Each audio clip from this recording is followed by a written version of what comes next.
에 따르면 우리가 예수를 믿고 구원의 은혜를 누리지만은 그 구원으로 인한 삶의 열매가 없는 사람이 그리스도인 가운데 한 60% 된다는 통계가 나왔습니다. 큰 수치입니다. 예수 믿고 구원의 은혜에 거하면서 10명 중에 6명에게는 열매가 없다라는 거죠. 그저 왔다 갔다 했다는 거죠. 분명 구원의 은혜는 감격이고 영접하는 자에게는 그 권세가 있는데 그 권세적 삶을 누리지 못했다. 이건 엄격하게 따진다면 문제가 많은 겁니다. 오늘 본문 말씀에서도 나옵니다마는 내가 너희의 열매를 통하여 영광을 받겠다 그러셨죠. 우리 사람의 가장 큰 목적이 하나님의 영광인데, 그렇다면 그 영광을 위하여 우리는 열매 맺는 삶을 살아야 합니다. 그런데 오늘 본문에는 그 열매 맺는 방법을 가르쳐 주시죠. 다른 방법이 없습니다. 예수 그리스도. 그리고 내 말이 너희 안에 거하면. 즉 이 말은 우리가 결론적으로 먼저 결론을 내면요, 예수 안에 거하는 자들은 하나님의 말을 가지고 예수 안에 있는 자는 말씀을 가지고 산다 이 말입니다. 내가 믿고 주 안에 있다라는 이런 마음이 있다면 나에게 나타나는 삶의 현장을 보면 됩니다. 과연 나는 하나님의 말씀으로 인하여 움직여지고 믿고 행하고 계획하고 말하는 것. 그런데 사실 우리는 날마다 충돌이 일어나지요.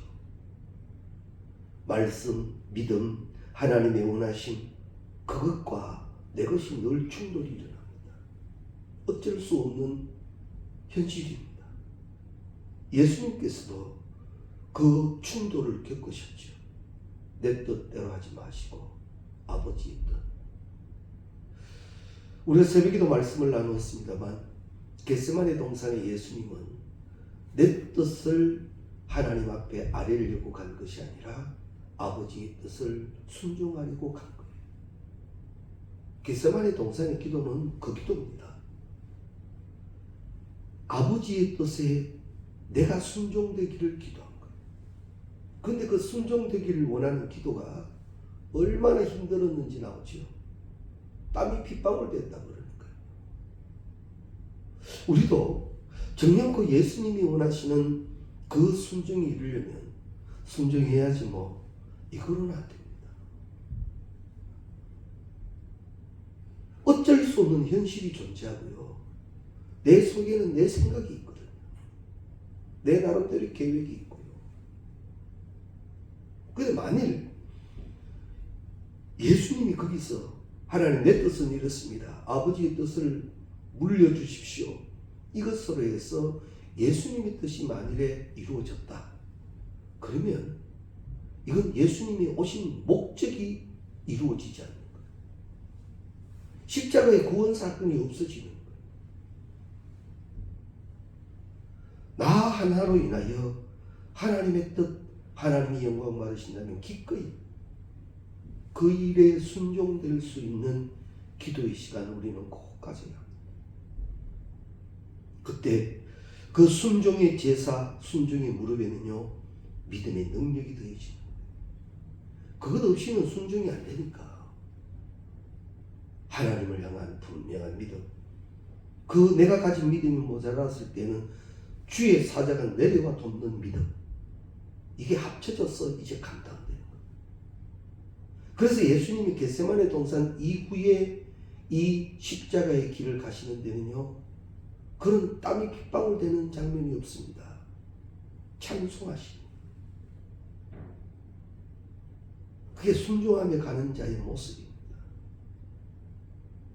그런데 우리는 순종했다, 기도했다, 응답받았다, 이제 그렇게 하겠다. 그래가 좀 그 일을 시행하다가 또 불평이 생기죠. 계속 기도해야 돼요. 흔들릴 때마다 순종과 믿음의 기도가 우리 가운데 계시기를 주의 이름으로 축원합니다. 우리 하나님은 우리 믿는 자들에게, 특히 그리스도 안에 존재하는 우리들에게 하나님은 열매를 기대하십니다. 우리에게서 하나님은 열매를 기다리십니다. 인간을 창조하실 때 절대적으로 자유의 의지를 주셨죠. 만약에 우리가 인간을 만든다면 철저히 내 말에 순종되는 로봇 인간을 만들는지 모르지만 하나님은 인간에게 자유의 의지를 주셨어요. 그 자유의 의지로 결정해서 하나님께 영광 돌리심을 원하십니다. 그래서 내가 마음대로 할 수 있다고 해서 마음대로 내 유익을 위해서 줬다가 보면 결국 하나님이 나를 향하신 목적을 놓쳐버릴 수가 있습니다. 그럼 기꺼이 말씀에 순종해서 그 목적대로 살았다. 이제는 하나님 편에서 책임져야 돼요. 이제는 하나님이 책임지셔야 돼요. 그런데 날 책임지실 이제 그 하나님은 전지전능하신 창조주의 하나님이시오. 지금 당장은 손해보는 것 같고 아닌 것 같고, 오늘 낮에 어느 분을 만났더니 그런 얘기를 하더라고요. 나름대로 신앙생활 열심히 하고 나름대로 11조 생활, 감사 생활 다 하는데도 그렇지 못한 사람에 비교해서 현실적으로 나을 게 하나도 없다는 거예요. 오히려 그 사람은 돈 배락을 맞는데요. 잘 산대요. 그렇지, 그랬죠. 솔로몬이 재물 없어 망했나? 솔로몬이 누릴 거 못 누려서 망했나? 그토록 성경이 우리에게 지혜로 통하여 가르쳐준 헛되는 것, 그 허상을 보며 당신 신앙이 왜 흔들려? 당신이 하는 그 신앙은 하나님이 책임져 주신다고 하신 신앙인데 왜 그것 때문에 흔들려? 오히려 내 것이 더 온전해지기를 기도하라. 내 것이 더 확실해지기를 기도해야지 왜 그것으로 인하여 흔들리는 신앙이 돼? 아멘 아멘 아멘 하고 기도한다 하지만 당신의 신앙의 현주소가 그거라면 오늘 나를 통하여 당신의 주소를 확인하시오. 꼭 기억해 두십시오. 하나님은 나에게 구원받은 자의 열매를 기대하신다는 것. 그러면 하나님이 그토록 기뻐하세요. 그토록 기뻐하세요. 하나님과 우리의 관계를 부모와 자식 관계 속에서 많이 알게 해놓으셨다 그랬죠. 우리 아이가요, 맨날 60점 먹다가 어느 날 시험지 한 장 들고 왔는데 100점짜리 떡 들고 왔습니다. 그 부모 마음 어때요? 알고 보니까 그 반에서 한 명 빼고 다 100점 맞았다 할지라도 내 아이 100점이 그래 좋지 않습니까? 아니 한 명이 아니라 반 전체 아이가 다 100점 맞아도 내 아이의 100점 그 한 장이 나를 기쁘게 하지 않습니까? 하나님 마음이 그래요. 하나님 마음. 조금 더 신경 썼을 뿐인데, 조금 더 노력했을 뿐인데, 조금 더 하나님 원하시는 자 데리고 노력해서 그렇게 한 것 뿐인데 하나님은 그것을 열매로 보신다는 거지. 우리에게 이 거룩함이 계시기를 주의 이름으로 축원합니다. 이 영광이 되는 삶의 열매를 맺기 위해서 어떻게 해야 되느냐? 그 첫 번째 단계는 주님 안에 거해야 합니다. 자, 오늘 4절 말씀 다시 보십시오. 15장 4절 말씀. 내 안에 거하라. 나도 너희 안에 거하리라. 가지가 포도나무에 붙어있지 아니하면 스스로 열매를 맺을 수 없음 같이 너희도 내 안에 있지 아니하면 그러하리라. 나는 포도나무요 너희는 가지라. 그가 내 안에 내가 그 안에 거하면 사람이 열매를 많이 맺나니 나를 떠나서는 너희가 아무것도 할 수 없습니다. 주 안에서만 이루어지는 현상이라는 거예요. 주와 함께 될 때만 일어날 수 있는 현상이 이 하나님이 기대하시는 열매인 거예요. 세상 것 시끄하고 거기에서 하나님의 영광을 아무리 뽑아내려고 해도 거기에는 없습니다. 세상의 지혜와 지식과 논리 가운데서 그것을 아무리 뽑아내려고 해도 그 안에는 없습니다. 제가 이 말씀을 준비하면서 제 자신을 이렇게 한번 보게 됩니다. 목회길을 점점 들었으면서 목회자에게 학이라고 하는 건 중요하거든요. 그때는 뭐 개척을 한 것도 아니고 앞으로 이 꿈을 꾸며 기도하며 내가 할 수 있는 것은 어떤 학위를 붙이는 일인데 그저 신앙만 공부하고는 이게 다른 목사님들하고 비교해서 게임이 안 되는 것 같은 거예요. 그래서 일을 저질렀죠. 다시 학부 4년 더 갔죠. 일반 학부. 다시 일반 대학원 했죠. 5학기. 그래서 학위 받았죠. 이제 다음 학위를 위하여 준비하는 과정 가운데 마음에 탁 와닿는 게 학위가 목사 만드는 것이 아니라 무릎이 목사 만든다. 학위 계급장으로 번쩍번쩍 빛난다고 해서 무슨 사람들이 좋다고 허허댄다고 그게 매료되지 말고 나의 기뻐하는 자가 되라. 세상 학문 많이 배워서 거기서 아무리 뽑아내려고 해도 거기에는 하나님이 주시는 열매에 그 영향이 없어요. 목회가 무릎으로 하는 것처럼 우리의 신앙생활 말씀과 무릎으로 합니다. 개척해 보니까 그게 분명해요. 여기 서서 제가 박사가운 입고 설교한다고 해서 달라질 게 뭐 있습니까? 똑같잖아요. 뭐 어떤 행사에 박사가운 입고 나가서 행사 참여한다고 해서 달라질 거 뭐 있나요? 한 번 더 봐준다고요? 의미 없습니다. 반면 하나님이 책임져 주시는 그 사람은 하늘이 주신 기쁨을 갖고 살게 될 것이라는 거지. 그래서 첫 번째 열매 맺는 삶에 있어서는 주 안에 거하여야 합니다.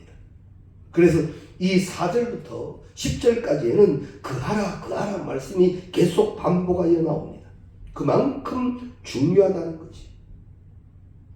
예수님 안에 거하는 것은 예수님과 가까이 즉 친밀한 관계, 예수님이 이 땅에 오신 임마누엘의 상태가 됩니다. 주와 함께 길 가는 것 즐거운 일 아닌가. 그런데 성경에 보면 주와 함께, 우리 하나님과 함께, 예수와 함께 가는 길은 이 찬송이 다 있는 것 같아요. 주와 동행한 대표적인 인물이 구약에는 에녹이 있죠. 에녹은 하나님과 동행하며 축복받은 사람이지 않습니까? 그런데 그 동행의 기사 가운데 한 번이라도 불평하는 게 있나 말이지. 없어요. 내가 정령고 임마누엘 되어져 있다면 나는 주와 함께 길 가는 자의 찬양이 있게 될 줄로 믿습니다. 좀 두렵고 원망스럽고 불평스러워서 그렇게 말합니다만 사실 그거는 누구에게 무엇에게 외부의 문제가 있는 것이 아니라 내부의 문제. 그런데 우리는 자꾸 다른 데 문제를 찾지요. 자꾸 나를 합리화시키죠. 예수의 제자들의 형편이 어디 좋아서 예수님 따랐습니까? 보십시오. 십자가를 앞둔 예수 앞에 뿔뿔이 흩어지는 그들의 모습. 외부에서 신앙의 기쁨을 찾으려고 한다면 몹시 어려울지 모릅니다. 사도 바울의 전도 여행이 어디 호락호락했나요? 가는 곳마다 그를 맞이하는 것은 감옥이고 거의 핍박이었는데 사도 바울이 깊은 이 가슴에서 우러나오는 게 뭐예요? 기쁘고 기쁘도다, 항상 기쁘도다. 뭐가 그리 기쁜지. 그래서 사도 바울의 신학의 첫 번째 대표적인 명사는 그리스도 안에 있지 않습니까? 내가 그리스도 안에 있음으로 말미암아 이 기쁨이 있고 이 능력이 있고 이 나타남이 있다는 거지. 우리에게 이 은혜가 충만하시기를 주의 이름으로 축원합니다. 그래서 이 요한복음에서도 강조하고 또 강조하는 거예요. 그 안에 거하라. 주님 안에 거하라. 가지는 혼자서 열매를 맺을 수가 없습니다. 나무에서 분리되는 순간 말라 비떨어집니다. 떨어진 나무로 그 안에 거하지 않는 나무 상태로 열매를 맺지 못할 뿐만 아니라 이 포도나무 비유를 하신 것은요, 포도나무는 그 지역의 사람들이 다 아는 나무예요. 그래서 예수님의 비유는 절대 모르는 비유가 없습니다. 비유는 다 누구나 알 수 있게 해놓으셨어요. 자, 포도나무가 말라졌다. 그거 뭐 하더냐? 그것으로 어떤 가구를 만들 수가 있더냐? 없지 않느냐? 겨우 한다는 게 뭐? 불에 사르는 거야. 땔감 정도밖에 안 된다라는 거지. 그 정도밖에 되지 않는 그 가지도 나무에 붙어 있게 되면 달라진다는 거지. 나무에 달라붙어 있는 건강한 가지는 농부가 소중하게 다루지. 그런데 또 하나의 문제는 나무에 붙어 있다고 해서 다 된 것은 아니라는 겁니다. 포도나무를 가꾸는 분들에게 중요한 일 중에 하나가 가지치기입니다. 모든 과실수에는 몇 년생 가지에 열매가 맺는 그런 룰이 있어요. 포도나무는 3년생 가지에 열매가 맺어요. 포도가 열매를 맺으려면 3년 동안 가지가 가꾸어져야 열매를 보는 거예요. 그게 툭 나와서 툭 열리는 게 아니라는 거죠. 포도나무에 열매가 맺혔다. 이거는 이 가지가 3년 동안 충실했다. 그런데 3년생 가지, 그 충실한 가지를 위해서 농부는요, 연약한 가지는 잘라버려요. 특히 수박 농사 짓는 분들 보면 순이 여러 개 나오면 수박이 많이 열리니까 좋을 것 같죠. 안 그렇지 않습니까? 하나 남기고 다 잘라버리죠. 토마토 농사 같은 경우도 그렇지 않습니까? 원줄기 하나 두고 다 잘라버리지. 그게 농사라는 거예요. 그래서 우리가 예수 그리스도와 함께 되어졌다면 든든히 자라가야 합니다. 이제 붙어 있으니까 됐다. 이거로는 안 된다는 거죠. 예수와 함께 한 자는 열매 맺을 때까지 든든히 자라가야 합니다. 그러기 위해서 말씀하시는 하나님이 분명하시듯이 농부는 그 가지를 계속 가꾸죠. 우리에게도 주님은 늘 말씀으로 가꾸십니다. 졸지도 않고 주무시지도 않고 일하시는 하나님, 나를 지금 만들고 계시는 거예요. 나를 위해서 얼마만큼 주님이 열심으로 하시는지 모릅니다. 아니 뭐 때 되면 열매 맺겠지 안 맺으면 그만이고. 그래서는 포도원이 안 되는 거예요. 철저하게 관리하시는 우리 하나님이신 줄로 믿습니다. 마찬가지로 우리 또한 우리의 신앙을 그렇게 살펴야 합니다. 든든한 가지가 되기 위해서 원치 않는 것들은 좀 잘라내야 합니다. 다 붙여서 가기에는 신앙생활은 그렇게 호락호락하지 않아요. 자, 주일날 이 날을 기억하여 온전히 지키려고 하니까 잘라낼 거 얼마나 많습니까? 믿지 않는 세상의 대부분 요즘은 놀토가 되어서 그냥 놀토라는 말도 없죠. 자연히 그날이 쉬는 날에 대해서 조금 여유가 있습니다만 과거에는 대부분 주일날 이루어지잖아요. 결혼식, 동창회, 모임, 산행, 꽃놀이 뭐 다 그거 다 잘라내기가 어디 쉬웠나요? 세상 인맥 다 잘리는 것 같았는데. 그러나 결국 그렇게 한 자는 하나님이 지키시더라. 저도 이제는 참석을 많이 못하게 됐습니다만 이 목회길 들어와서 이 동기 동창회를 가면 그 중에 꼭 짓궂은 놈이 한 놈이 있죠. 저끼리 술 다 마시면서 괜찮다 먹어라 괜찮다 먹어라 하는 놈이 꼭 있어요.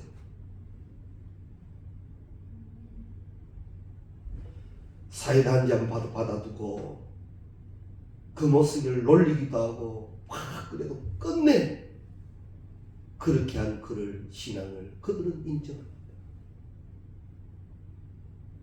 사랑하는 성도님 여러분, 그리스도 안에 거하기 위하여 우리의 철저한 신앙의 경건의 훈련이 계시기를 주의 이름으로 축원합니다.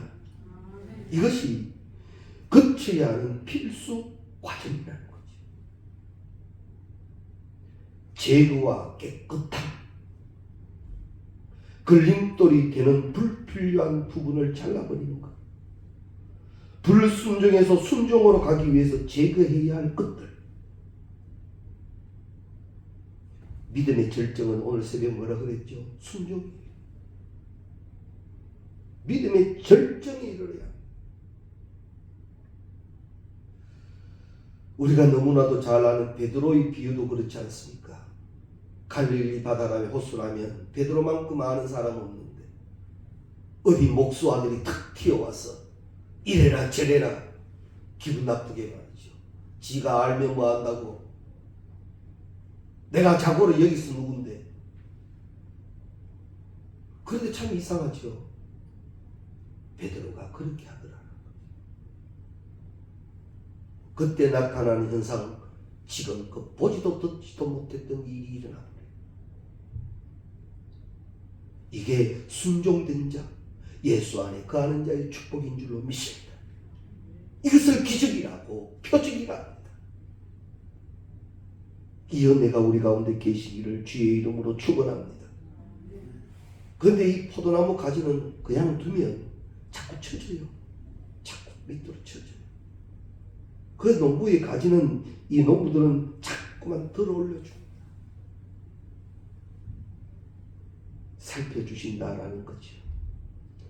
가지가 땅에 붙어 썩거나 그 열매가 맺어도 썩어지지 않도록 관리하시는 하나님의 방식이 우리 가운데 계심을 믿으시기 바랍니다. 처음에는 약하게 어린 가지를 처음부터 팍 꺾을 수 없잖아요. 약하게 그러나 좀 지나면 강한 방식이 올 수도 있습니다. 그래서 처음부터 농부의 손에 맡겨지는 가지가 되어져야 돼요. 즉 말씀에 순종하는 가지가 되어져야 돼요. 성경의 인물 가운데 요나 같은 경우는 엄청난 축복을 받았지요. 선택된 자가 되었으니까. 하나님의 지명된 자가 되었으니까. 그런데 그가 순종하지 못합니다. 하나님은 요나에게 계속 사인을 보냅니다. 어디까지 사인으로 가십니까? 물고기 뱃속까지. 물고기 뱃속에서 요나가 손들었으니까 천만 다행이지. 거기서도 땡깡 부렸더라면 어떻게 됐을지. 내가 결국 하나님에 의하여 존재하는 나라면 지금 순종된 축복입니다. 작년껏 내가 하나님 안에서만 온전한 축복을 누릴 수 있는 존재라면 나는 지금 주 안에 거하는 것이 축복입니다. 이것을 우리가 꼭 기억해 두셔야 합니다. 히브리서 12장 8절 말씀에 보면 징계는 다 받는 것이거늘 너희에게 없으면 사생자요 친아들이 아니니라. 우리 하나님의 징계의 목적은 우리를 잘못되게 하기 위함이 아니라 잘되게 하기 위함. 또 말씀드리지요. 하나님의 마음은 우리가 자식들을 향한 마음에서 많이 알게 해놓으셨습니다. 아이가 잘못했습니다. 나무랍니다. 해초리를 듭니다. 이놈 때려 죽이려고 해초리 듭니까? 아니지 않습니까? 뉴스에 나오는 그런 인물들은 이거는 예외 인물이고 우리 마음은 그렇지 않습니까? 철저하게 잘되게 하려고. 그래서 때로는 잔소리하면 이놈은 거부 반응을 보이지만 내 마음 몰랐어. 이놈아 님도 나이 먹어봐라. 님도 부모 돼봐라. 우리가 주님의 마음을 알아야 합니다. 나를 얼마나 사랑하고 계시고 나로 통하여 열매를 얼마나 찾고 계시는지 그 마음을 우리는 꼭 깨달아야 합니다. 그러기 위해서는 내 안에 거하라. 주님 안에 거하라 하시는 이 명령을 철저히 준행하는 우리가 다 될 수 있기를 바랍니다. 가지가 가꾸어지고 열매될 때까지 혹독한 시간이 필요합니다. 그런 과정 없이 툭 열매 맺어졌으면 좋겠는데 그렇지 않습니다. 신앙의 열매는 그렇게 맺혀지는 게 아닙니다. 신앙의 열매는 과정이 있어야 합니다. 그리스도 안에라는 과정 말이지. 꼭 기억해 두십시오.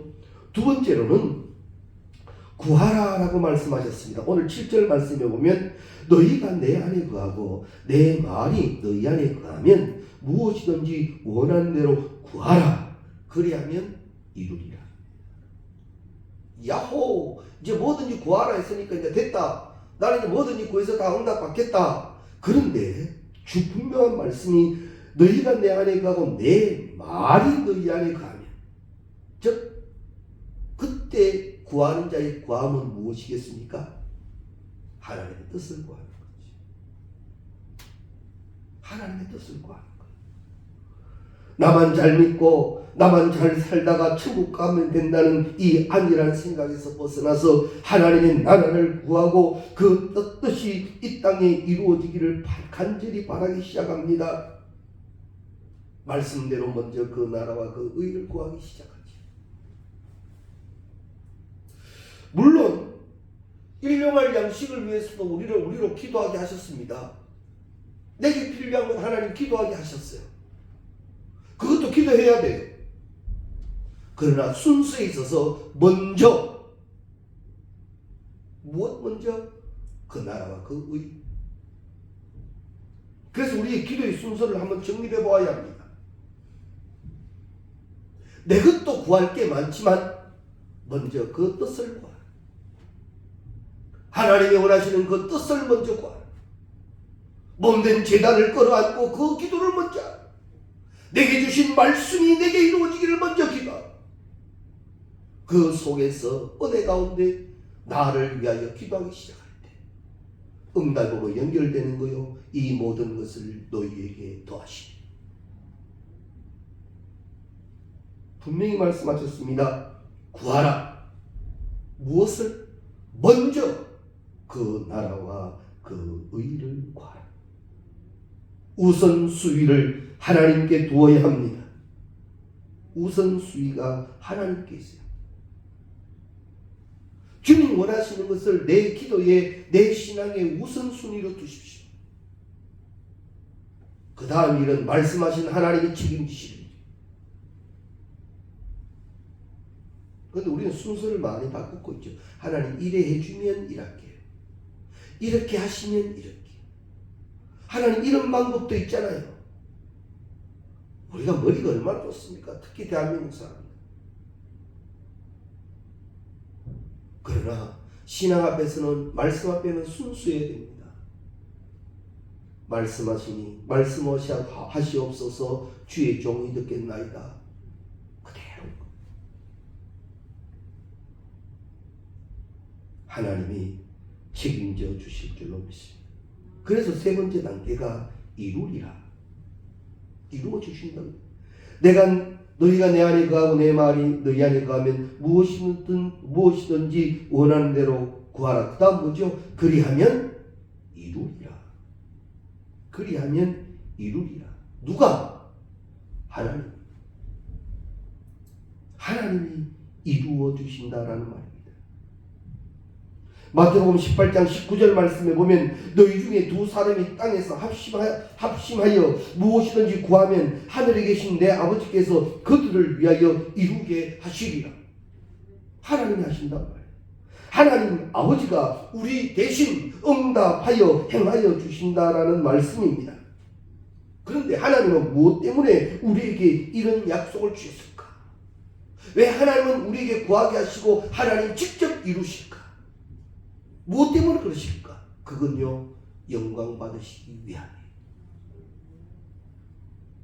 영광 받으시기 위함. 하나님은 나에게 영광을 그렇게 찾으시고 응답해 주시고 그것으로 기뻐하시는 하나님. 하나님은 나에게 그토록 그 열매를 찾으신다라는 말입니다. 때문에 우리가 예수 안에 거하고 하나님의 말씀으로 구하며 주님 안에서 열매를 맺으면 하나님은 기뻐하세요. 또 말씀드리죠. 우리의 자녀들이요, 공부할 때 지 혼자 공부했습니까? 지는 지 혼자 공부했는 것처럼 하지만 기도로 또 공부할 수 있도록 얼마나 많이 신경 쓰고 배려합니까? 고은이 잠들면 혹시 조금이라도 더 편히 자라고, 조금이라도 찬바람 불면 어떻게 될까? 얼마나 신경 씁니까? 그런데 나중에 그렇죠. 지 혼자 걷는 것처럼, 지 잘하는 것처럼. 그렇다고 해서 부모가 야 본전 내놔라, 그런 부모는 없지요. 주님은 우리가 하나님이 원하시는 열매를 맺을 수만 있다면 전지전능하심으로 역사해 주실 줄로 믿습니다. 내 목적이 그것 때문이야. 내 목적이, 내 신앙의 목적이. 너 왜 예수 믿는데? 너 왜 교회 나오는데? 복 받으려고요. 복 받으려고. 무슨 복? 세상이 말하는 기복 그거 말고요. 그래서 우리는 좀 바꿔야 돼요. 따라합시다. 하나님의 영광을 위하여. 네 왜 교회 나오노? 하나님의 영광을 위하여. 네 왜 이렇게 충성하는데? 하나님의 영광을 위하여. 너 이렇게 왜 온전한 예물을 드리는데? 하나님의 영광을 위하여. 우리 하나님 다 아세요. 다 아세요. 우리 자녀들 하는 거 지 아무리 속여도 다 알잖아요. 다 알잖아요. 마음으로 알지만 때로는 말도 못하죠. 하나님 다 아세요. 온 마음과 온 정성, 가장 온전함으로 주 앞에 드려지는, 주 앞에 충성되어지고 헌신되어지고 헌물되어지는 그것 하나님이 아십니까? 얼마나 기뻐하신다. 저는 목사이지만 개인적으로 이걸 체험합니다. 하나님이 막 기뻐하시는 걸 체험해요. 정말 사람, 내 삶, 내 현장, 내 생활 다 접어두고 주의 것을 먼저 생각하고 그렇게 했을 때에 하나님이 책임져 주시고 기뻐하시는 것을 알게 하셨어요. 그래서 이런 부분에 있어서는 저는 자신 있게 말할 수 있어요. 꼭 기억하십시오. 그 안에서 구하고 그 안에서 이루어 주시는 온전한 축복을 누릴 수 있기를 주의 이름으로 축원합니다. 그래서 하나님이 영광 받으시면 하나님만 그 영광을 홀딱 하시느냐? 절대 아니에요. 그 영광이 뭔지 압니까? 빛이고 소금이에요. 그래서 그래서 우리는 신앙생활, 우리의 삶을 통하여 그 영광을 설명해야 합니다. 내 신앙의 헌신과 나의 이 충성스러운 이 신앙생활을 통하여 하나님의 영광을 나는 설명해 줘야 합니다. 이것이 하나님의 영광이라고요. 이것이 하나님의 영광이에요. 영광을 모르는 자들이 왜 그거 설명을 해줘야 된단 말입니다. 오늘 저녁 이것을 위하여 우리는 기도해야 합니다. 믿음 생활 철저히 하여 그 안에 거하기를 즐거워하게 하시고 그 안에서 구하고 그 안에서 이루어지는 영광으로 주께 영광이 될 뿐만 아니라 믿지 않는 자들에게, 연약한 자들에게 그것을 나타내어 설명하게 해주십시오. 누군가 신앙의 모델이 온전한 모델이 돼야죠. 신앙생활을 배울 거 배우고 배우지 말고 배우지 마십시오. 누구도 그러던데 참 어리석은 그런 어리석음이 어디 있습니까? 누구도 그래서 나도 그럽니까? 그런 어리석음이 어디 있습니까? 그렇다면 그도 그러니까 나도 그런다면 나 하나의 잘못됨이 그 사람의 문제까지 이어지는 거예요. 같이 죽는 거죠. 실족해 하는 자가 되어버렸죠. 하나님의 은이 다스리는 자. 그래서 우리는 하나님의 영광의 삶을 살고 그 삶으로 영광을 설명할 수 있어야 합니다. 우리 교회 안에는 이 설명이 정말 필요합니다. 우리 교회는 다른 교회도 그렇겠습니다만 특히 우리 교회는 이 설명할 자가 정말 필요합니다.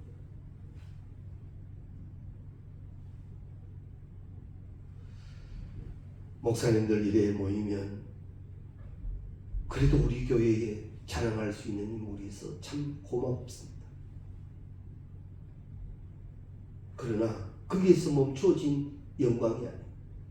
더 큰 영광. 그래서 꼭 하나님이 땅과 하늘에서 보게 하시는 그 축복을 함께 보며 함께 간증하는 우리의 시간이 꼭 이루어질 수 있기를 바랍니다. 오늘 말씀 꼭 기억해 주십시오. 내 안에 거하라. 신앙 믿음 생활은 그 안에 거하는 겁니다.